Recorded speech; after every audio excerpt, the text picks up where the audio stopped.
Siz arzu eləməyin yüzülü mənə,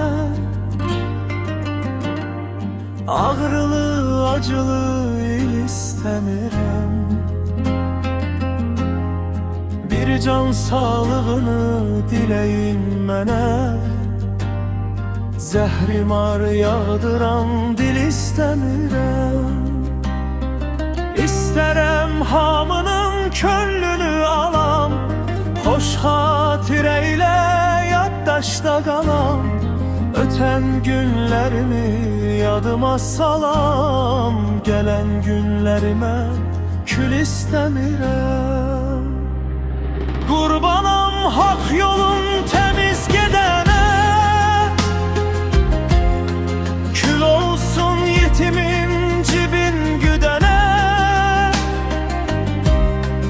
Düşmənə baş əyib hörmət edənə, nə millət demərəm, nə el demərəm. Qurbanam haqq yolun təmiz gedənə, kül olsun yetimin cibin güdənə.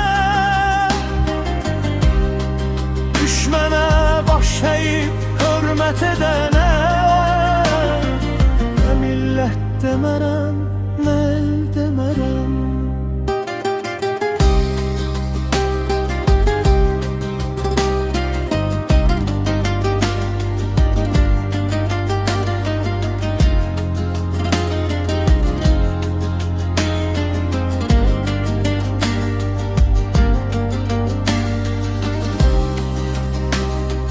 Bu dünya qocaldır hər an mərdini, nadana şəş qoşa verir nərdini. Vaqifəm çəkərək elin dərdini, vaxtsız qəm ağardan tel istəmirəm. İstərəm hamının könlünü alam, xoş xatirə ilə yaddaşda qalam. Ötən günlərimi yadıma salam, gələn günlərimə kül istəmirəm. Qurbanam haqq yolun təmiz gedənə, kül olsun yetimin cibin güdənə. Düşmənə baş əyib hörmət edənə,